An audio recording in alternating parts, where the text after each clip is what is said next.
Hello welcome सर्वांचं परत एकदा स्वागत आहे आपल्या JEEच्या स्पेशल टॉपिक सिरीजमध्ये. आपला सुरू होता क्वाड्रॅटिक इक्वेशन्स. लास्ट लेक्चरला आपण एक ब्लॅक बुक मधलं क्वेश्चन ट्राय केलं होतं दोन वेगळ्या मेथडनी. एक मेथड जी डायरेक्ट आन्सर देते, सेकंड मेथड होती की तुम्ही जर ट्रॅडिशनल वेनी सॉल्व करायचा प्रयत्न केला तर कुठे चुका होऊ शकतात ते समजून सांगण्याचा प्रयत्न होता. आजचा पण क्वेश्चन ब्लॅक बुक मधनंच आहे. आधी क्वेश्चन बघूया काय म्हणते की इफ λ1 आणि λ2 असे दोन व्हॅल्यूज आहे ज्याच्यामध्ये λ1 मोठा आहे λ2 पेक्षा, फॉर विच द एक्सप्रेशन. आता हे एक्सप्रेशन बघून घ्या काय लिहिलंय. एफ ऑफ एक्स वाय दिलाय x² plus λxy plus y² minus 5x minus 7y plus 6. आता हे एक्सप्रेशन पाहून सगळ्यात पहिले डोक्यात काय येते की हे क्वाड्रॅटिकचं इक्वेशन नाही. सगळ्यात पहिले डोक्यात आयडिया काय येते, हे क्वाड्रॅटिकचं एक्सप्रेशन नाही.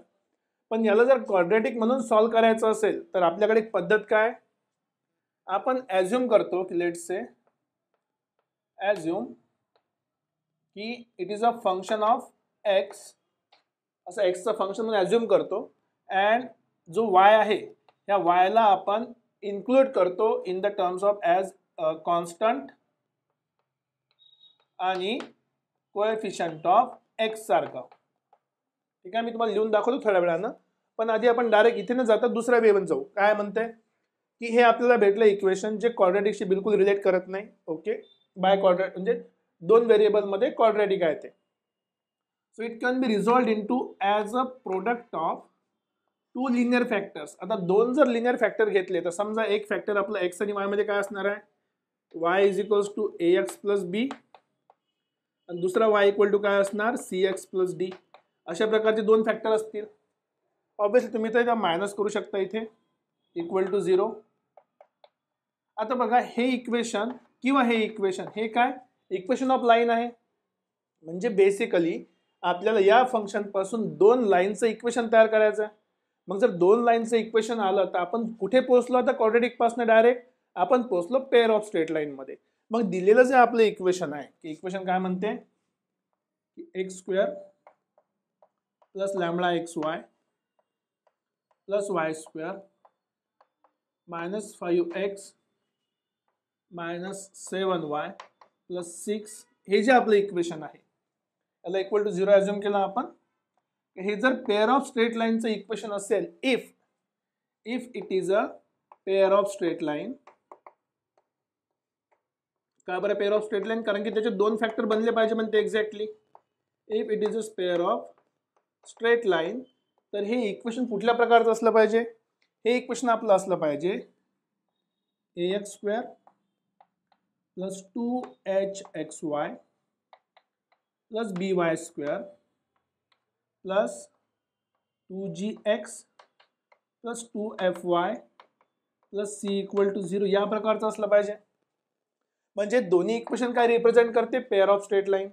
पण आपल्याला कंडिशन माहित आहे की जर आपल्याकडे असं कुठलं इक्वेशन आहे for this equation to be pair of straight line, एक डिटर्मिनंट आपल्याला असलं पाहिजे माहिती ए बी सी. ठीक आहे, तर काय HGF this should be equals to 0. आठवते का, असं काहीतरी आपला पेअर ऑफ स्ट्रेट लाईनची कंडिशन होती की जर आपल्याला पेअर ऑफ स्ट्रेट लाईनचं इक्वेशन पाहिजे असेल तर ही व्हॅल्यू काय असली पाहिजे, इक्वल टू 0 असली पाहिजे. जर ही इक्वल टू 0 असेल then it implies that the given equation, given general equation of conic is pair of straight line. म्हणजे आपण बेसिकली आता कुठून पोहोचलेलो आहे, क्वाड्रॅटिक पासून पोहोचलेलो आहे पेअर ऑफ स्ट्रेट लाईन वर. मग हे जर दोन इक्वेशन सारखे असेल तर आपल्याला side by side value compare करता येते. सो a इक्वल टू किती मिळाला, x² चा coefficient 1, 2h equals to lambda, 2h equals to lambda म्हणजे h equals to lambda by 2, h equals to lambda by 2. b equals to किती आहे बघा, y चा कोएफिशियंट आहे 1. Okay, g equal to 2, g equals to minus 5 आहे. So g equals to minus 5 by 2. Okay, f equals to परत 2f equal to 7 आहे. So -7/2 आणि शेवटी c इक्वल्स टू 6 भेटला. बस आपल्याला ही कंडिशन सॅटिस्फाय करायची आहे. चला आपण सॉल्व्ह करूया आता. सो डिटर्मिनंट ऑफ एच्या ठिकाणी 1 आहे, बीच्या ठिकाणी 1 आहे, सीच्या ठिकाणी किती आहे, c equals to 6, h equals to λ/2, again here λ/2, this is -5/2, -7/2,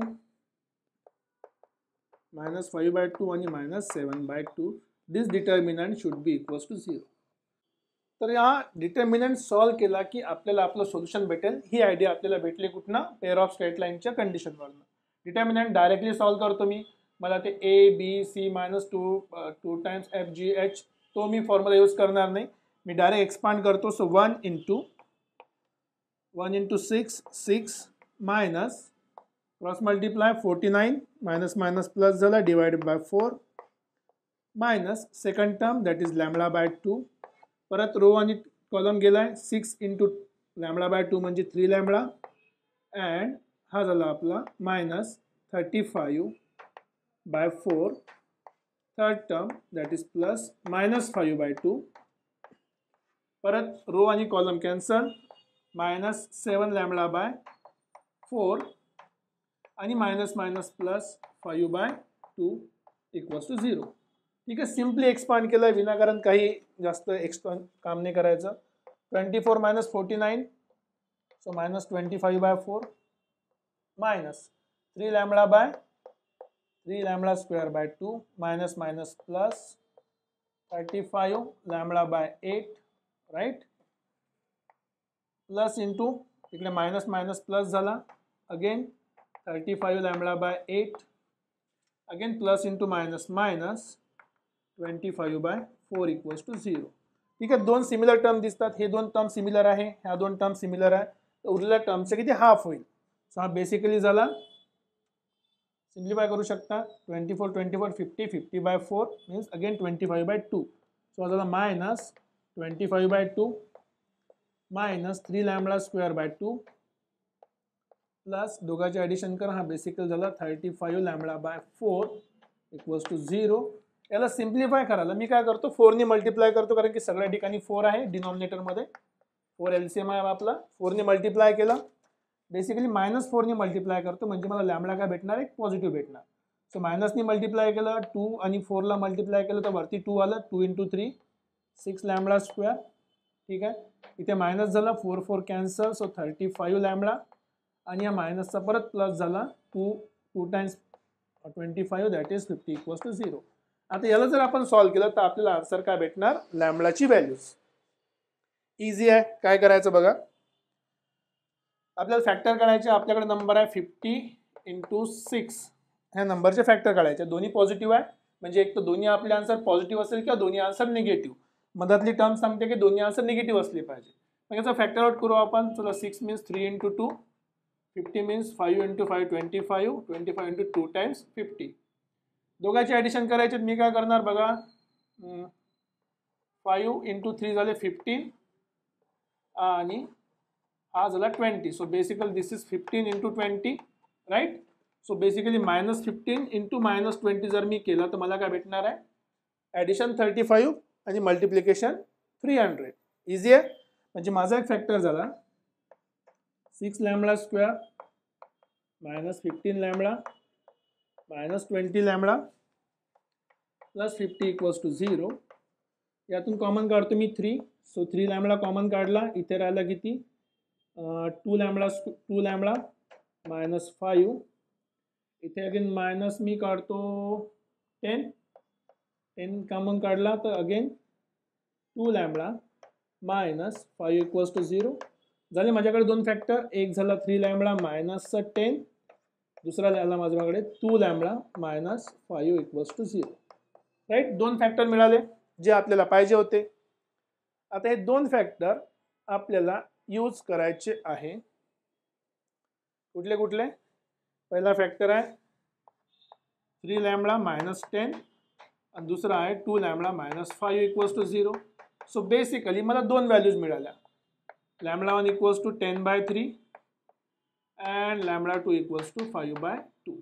आता लक्षात ठेवा आपल्याला गिवन कंडिशन आहे की λ1 ची व्हॅल्यू मोठी असली पाहिजे. सो 5/2 म्हणजे ते 2.5 अडीच, 10/3 म्हणजे ते 3.33. तर ही व्हॅल्यू मोठी आहे, याला λ1 म्हटलं. हेच आपल्याला पाहिजे होतं. ही व्हॅल्यू इथे पुट करून टाका. चला 3 टाइम्स λ1 ची व्हॅल्यू आहे 10/3 प्लस 2 टाइम्स λ2 ची व्हॅल्यू आहे 5/2. 3 cancel, 2 cancel, 10 plus 5 15. So correct answer आहे option number C is the right answer. म्हणजे आपण क्वाड्रॅटिक पासून पेअर ऑफ स्ट्रेट लाईनवर गेलो, तिथली डिटर्मिनंटची कंडिशन यूज केली आणि याला एक्सपांड करून आपण काय केलं आहे, सॉल्व्ह केलेलं आहे. आता हे झालं आपलं सोल्युशन, राईट. याची आणखी एक वे किंवा एक मेथड मी तुम्हाला जस्ट एक्सप्लेन करतो, सॉल्व्ह करणार नाही. थोडा मी इरेज करू द्या. आता सेकंड जी मेथड आहे त्या सेकंड मेथडमध्ये एक चेंज असा आहे की आपल्याला माहिती आहे की दोन लिनियर फॅक्टरचा मल्टिप्लिकेशन आहे. समजा दोन लिनियर फॅक्टर माझे आहे. आता नॉर्मली तर आपण linear factor ax plus by plus c basically 1 1 1 and a2x plus b2y plus c2 हे दोन फॅक्टर आपण घेतले असते. हा पहिला फॅक्टर लाईन 1 चा आहे इंटू दुसरा फॅक्टर लाईन 2 चा आहे. पण महत्त्वाचा मुद्दा काय इथे, एक महत्त्वाचा मुद्दा असा आहे की इथे एक्स स्क्वेअरचा कोएफिशियंट 1 आहे, वाय स्क्वेअरचा कोएफिशियंट पण 1 आहे. म्हणजे एक्स इंटू एक्स मल्टिप्लाय करताना दोघांचं मल्टिप्लिकेशन 1 असायला पाहिजे. तर मी ॲज्युम करतो की हा बेसिकली एक्स असेल, इथे पण एक्स असेल आणि इथे पण एक्स असेल. वायचं पण मल्टिप्लिकेशन काय असलं पाहिजे, सिमिलरली 1. इथे पण प्लस वाय किंवा मायनस वाय, कारण की शेवटी प्लस आहे, तिथे प्लस घ्या किंवा मायनस घ्या डिपेंड करते. सो आता तो प्रॉब्लेम आहे की प्लस घ्यायचा की मायनस घ्यायचा, त्या कारणानं वाय आणि प्लस C1 प्लस C2. आता हे इक्वेशन सॉल्व्ह करून तुम्ही साईड बाय साईड कंपॅरिझन करू शकता व्हॅल्यूजसाठी. पण यामध्ये त्याच्यामध्ये फरक काय पडतो, इथे आपल्याला लॅम्बडाच्या दोन डिफरंट व्हॅल्यूज पाहिजे होत्या, म्हणजे एक क्वाड्रॅटिक इक्वेशन पाहिजे होतं. जेव्हा आपल्याला इक्वेशनच्या एक पेक्षा जास्त व्हॅल्यू कंपेअर करायच्या आहे, इथे किती कंपेअर करू शकतो आपण, खूप साऱ्या. जेव्हा एक पेक्षा जास्त कंपेअर करायचे असेल त्या केसमध्ये तुम्हाला ही मेथड यूज करणं जास्त सोयीस्कर जाईल. ठीक आहे. ही स्टेप नॉर्मली तुम्ही जर अप्लाय केली तर हे आन्सर चुकायची खूप दाट शक्यता आहे, कारण की आपल्याला कोएफिशियंट माहिती नाही. तुम्हाला पूर्ण एक्सपांड करावं लागेल. तुम्हाला इथे लॅम्बडाची व्हॅल्यू काढण्यासाठी पण बराच वेळ लागणार. ठीक आहे. तर त्यापेक्षा सगळ्यात सोपी मेथड काय, इथे आपल्याला सांगितलं की दोन लिनियर फॅक्टर बनणार आहे, म्हणजे दोन लाईन बनेल. दोन लाईन असेल तर पेअर ऑफ स्ट्रेट लाईन. तर हे इक्वेशन कशाचं असलं पाहिजे, पेअर ऑफ स्ट्रेट लाईनचा. तर ती पेअर ऑफ स्ट्रेट लाईनची कंडिशन जी आहे ती सॅटिस्फाय करेल. अशा प्रकारे आपण क्वेश्चन सॉल्व्ह करू शकतो. एक पेक्षा जास्त कंपेअर करायचं असेल तर तुम्ही या दोन व्हॅल्यूजला किंवा दोन लिनियर इक्वेशनला मल्टिप्लाय करून व्हॅल्यूज कंपेअर करू शकता. ही अप्लाय करायचं नाही, जे मी ॲझम्पशन तुम्हाला सांगितलं की 1 1 पकडून करायचं का नाही करायचं. पॉसिबल आहे की इथे एक रेशो 1/4 इंटू एक्स असेल आणि इथे दुसऱ्या ठिकाणी 4x असेल. आता जेव्हा तुम्ही या दोघांना मल्टिप्लाय करणार, सो 1/4 x इंटू 4x, हा 4 4 कॅन्सल राहून पण तुम्हाला x² भेटणार. वरून प्लसची पण पॉसिबिलिटी आहे, मायनसची पण पॉसिबिलिटी आहे दोघांची. तर ॲझम्पशन करून सॉल्व्ह करायचं नाही, ते मॅथमॅटिक्स नाही आहे. मॅथमॅटिकल्स हमेशा एक प्रूफ रिझल्ट वरून आपल्याला फॉलोअप करायचा असतो. ठीक आहे. तर होप तुम्हाला क्वेश्चन समजला असेल, आवडला असेल. काही डाऊट असेल कमेंट सेक्शनमध्ये लिहा. भेटूया पुढच्या क्वेश्चन सोबत. Take care. Thank you very much.